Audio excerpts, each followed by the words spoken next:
malam Bapak Ibu, Saudara-saudara yang dikasihi Tuhan. Salam sejahtera bagi kita semua dimanapun kita berada. Berjumpa kembali di dalam program Midnight Call GPIB. Kali ini bersama dengan saya, Pendeta Satya Lang Samsudin Hutagaul, Pendeta Jemaat di GPIB Sion Nunukan Kalimantan Utara, Pospelkes Betel Binusa. Kita akan bersama-sama membaca dan merenungkan firman Tuhan.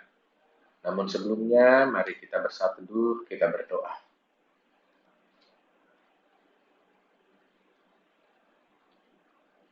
Ya Tuhan, terangilah hati dan pikiran kami dengan hikmat-Mu. Dan dalam tuntunan Roh Kudus, mampukan kami mengerti apa yang menjadi kehendak-Mu di dalam pembacaan Alkitab kami. Bersabdalah ya Tuhan, kami umat-Mu siap untuk mendengar. Amin.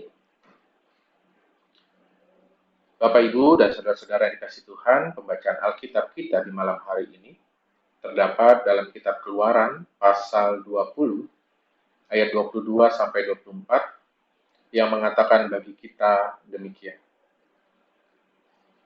Lalu berfirmanlah Tuhan kepada Musa, beginilah kau katakan kepada orang Israel, kamu sendiri telah menyaksikan bahwa aku berbicara dengan kamu dari langit.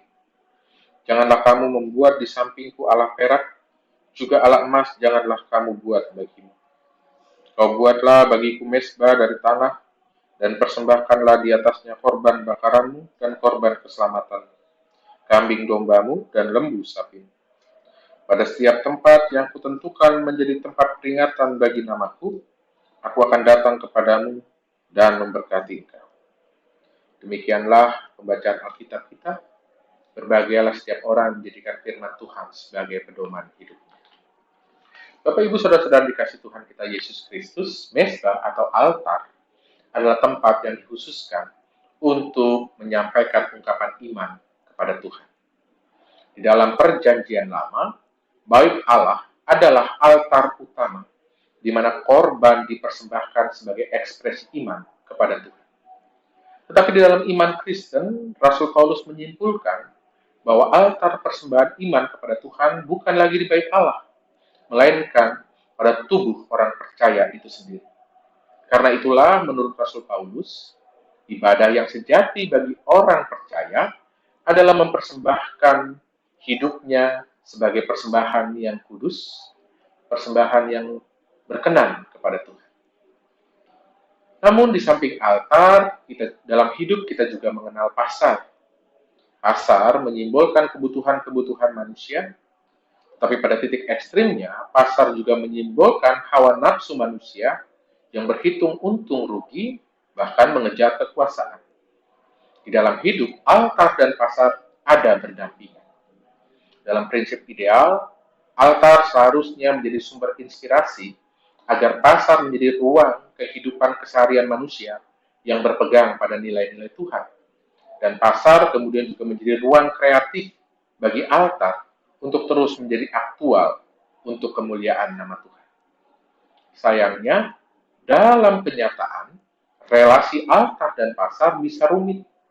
Terkadang altar menjadi terasing dari pasar, di mana kehidupan keagamaan terlalu fokus pada hal-hal ritual, tetapi lupa bahwa di pasar ada banyak orang hidup kelaparan dan kekurangan, hidup dalam penindasan dan ketidakadilan.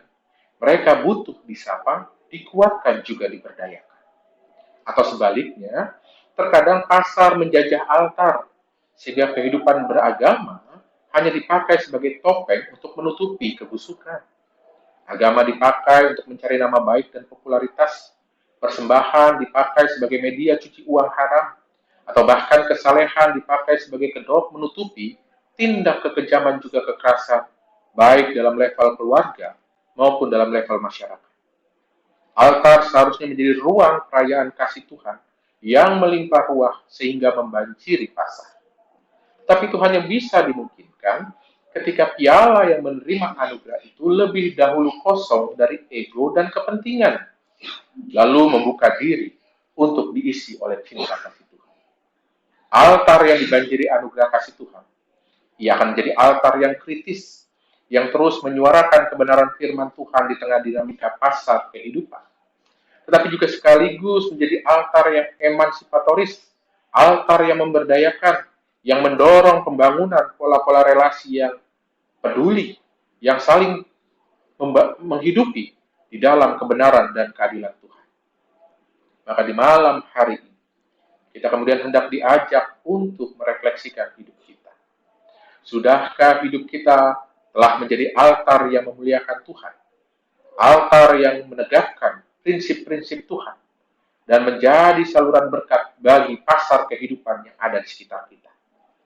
Atau sadar tidak sadar, jangan-jangan altar kita telah dicemari oleh hawa nafsu pasar yang hanya menghitung untung dan rugi atau hanya mengejar kekuasaan.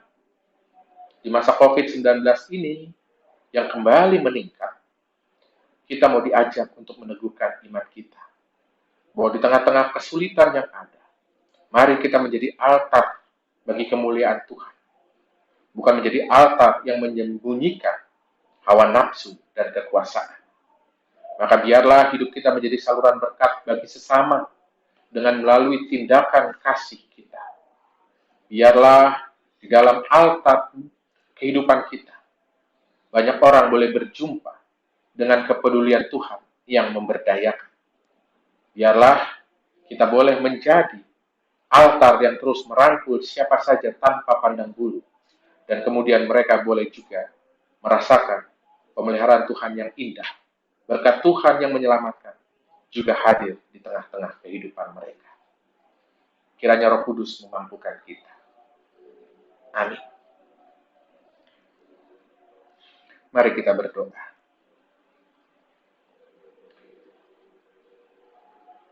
Ya Allah yang kami sembah di dalam Yesus Kristus, Juru Selamat kami yang hidup.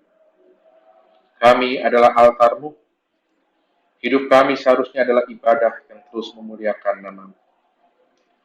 Namun di malam hari ini kami mengaku di hadapan-Mu ya Tuhan.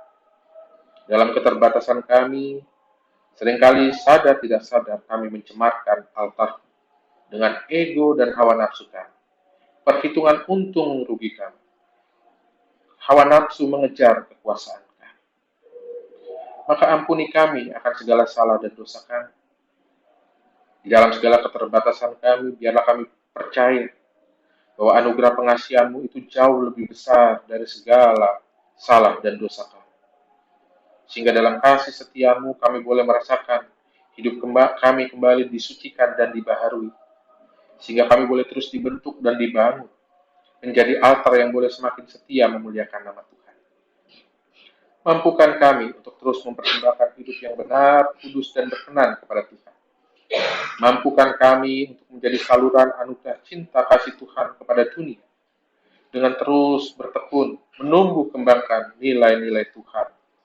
Di tengah-tengah kehidupan, melalui aktivitas dan tanggung jawab dunia yang Tuhan percayakan, kami terus menjadi pemberita kebaikan Tuhan. Biarlah kami terus diberanikan Tuhan untuk merajut kebenaran dan keadilan Tuhan, sehingga tanda-tanda kerajaan-Mu boleh semakin nyata di dalam dunia ini. Secara khusus, dalam situasi COVID-19 yang kembali meningkat, biarlah kami boleh menjadi altar yang terus menyampaikan berita pengharapan kepada dunia, bahwa karya keselamatan yang Tuhan kerjakan itu nyata. Mampukan kami mewujudkannya dengan tetap menjadi pejuang protokol kesehatan, tetapi juga turut serta membangun jejaring dengan siapa saja untuk saling tolong dan saling mendukung agar kehidupan ini boleh terus ada dalam sejahtera Tuhan.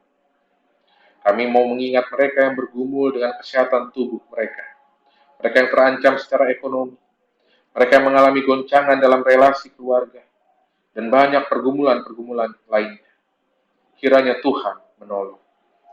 Tuhan juga mampukan para pemimpin kami untuk menjadi pemimpin yang bersungguh-sungguh memperjuangkan kepentingan bersama di atas kepentingan pribadi maupun golongan.